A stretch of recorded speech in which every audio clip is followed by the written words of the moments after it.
자, 92페이지 오늘은 각기둥과 원기둥의 겉넓이에 대해서 볼 건데, 그죠? 각기둥, 우리가 사실은 이 사각기둥은 초등학교 때 겉넓이 구하는 걸 배우긴 했어.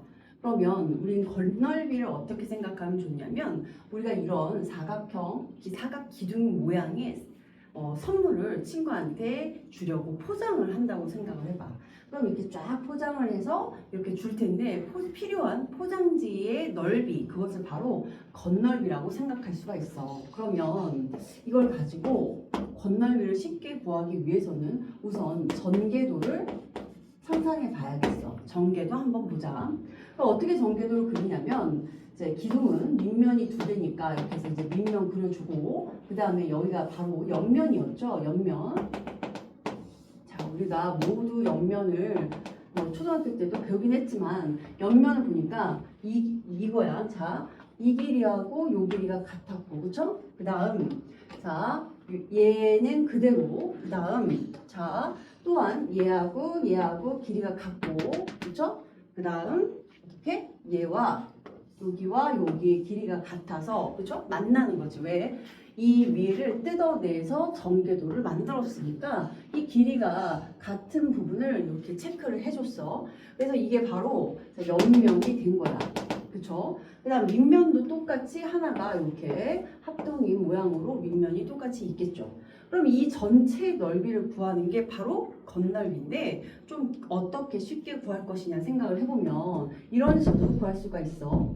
뭐가 있냐면, 제일 먼저, 그죠? 밑넓이가 몇 개 있어요?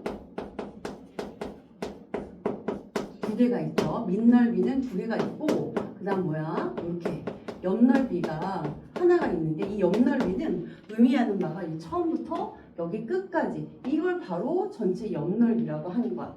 요 사각형을, 직사각형을 옆넓이라고 하는데, 이때 직사각형이니까 옆넓이는 가로 곱하기 세로 이렇게 해줘야 되잖아. 근데 이 가로를 보니까 이 가로는 이 색과 요 색이 똑같죠. 그 다음 그 다음 파란색, 빨간색이 같으므로 결국 이 옆면의 가로는 밑면의 뭐와 같다? 밑면의 뭐와 같냐면 둘레와 같더라, 이 얘기인 거야. 그래서 자, 옆넓이를 구체적으로 좀 다시 보면 어떻게 구한다고? 가로가 밑면의 둘레와 같은 거야. 둘레. 거기에 곱하기, 이제 가로는 구했으니까 세로가 결국 뭐냐면 여기에서의 바로 높이가 되겠죠. 그래서 여기는 얘는 입체 도형일 때 각 기둥의 높이와 같겠다 얘기인 거야. 그래서 각 기둥의 높이를 곱해주면 결국 옆넓이를 빠르게 한 번에 구할 수 있다 이 얘기인 거야. 그래서 전체 각기둥이든 원기둥이든 간에 뭐냐면, 기둥의 겉넓이는 항상 어떻게 구한다고?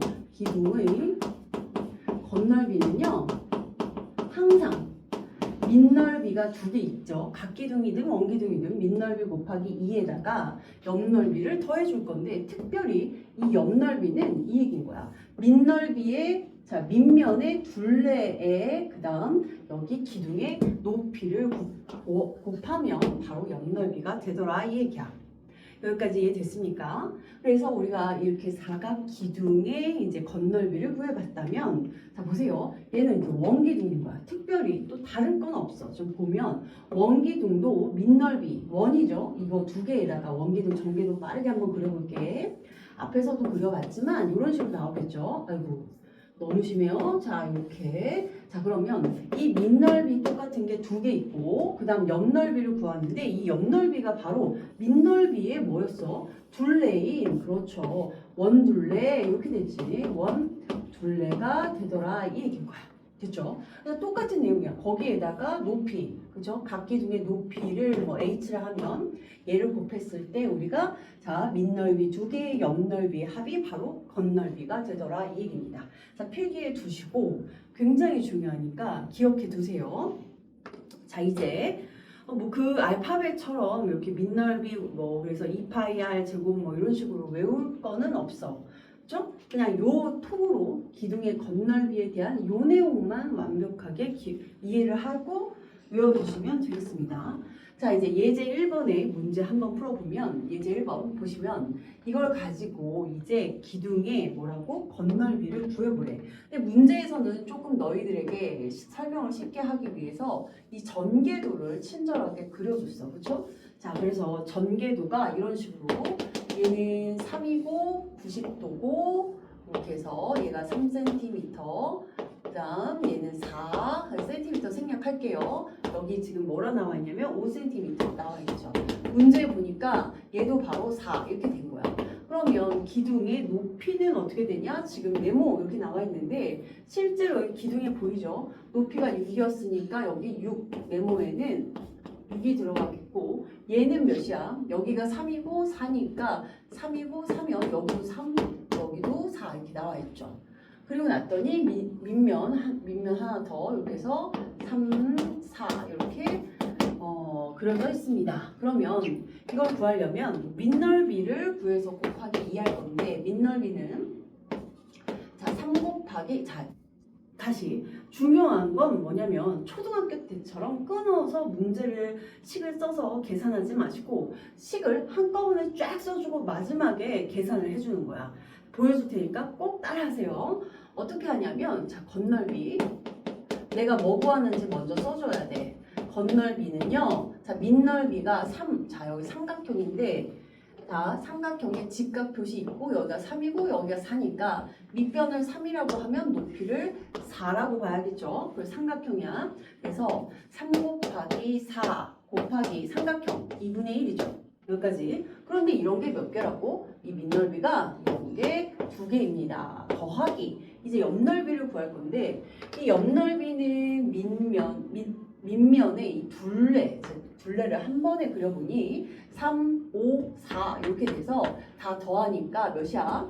얘가 12가 되겠죠. 그래서 12에다가 곱하기 높이 6 이렇게 해서 옆넓이까지 써준 거야. 써주고 계산을 마지막에 하는 얘기야. 그래서 계산해버리면 2와 여기 있는 이 약분해서 4, 3, 12에다가요. 나는 6, 2, 12, 72를 더할 겁니다. 까지 써주시고 계산하니까 84고 넓이는요. 제곱 센티미터입니다. 라고 하여 마무리 짓습니다. 여기까지 됐죠? 자 그래서 바쁠 거 없습니다. 계획을 세워서 그 다음에 계산하셔야 돼요. 그 다음에 마무리 짓고요. 그래야 우리가 시험에서 조금 더 어려운 문제가 나왔을 때 어디가 틀렸는지 금방금방 찾아낼 수가 있어요.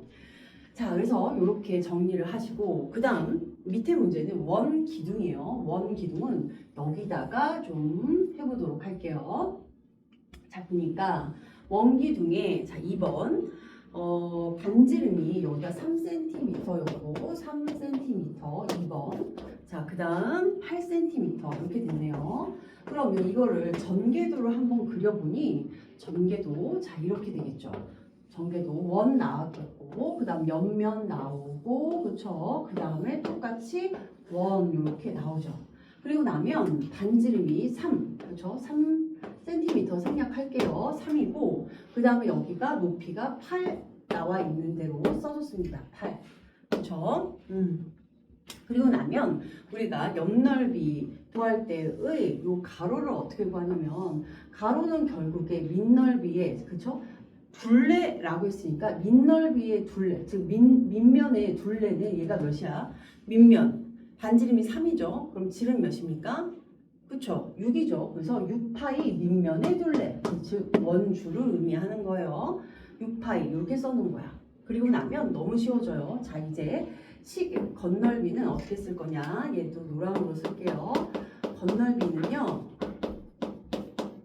밑넓이 3, 3, 9파이 곱하기 이런 거 2개였어요. 더하기 옆넓이는 6파이에다가 원주 그쵸? 원주 곱하기 8 6파이 곱하기 8 그러면 9, 28파이에 더하기 68에 48파이까지 더해주니 8, 16, 66파이 이렇게 해서 제곱 센티미터입니다. 이렇게 써주시면 되겠습니다. 이해됐죠? 자 밑에 문제도 다 하나 모두 다 차근차근씩 이렇게 써주시고 결론을 이렇게 정확하게 내주시길 바랍니다. 다음 페이지 넘어가도록 하겠어요.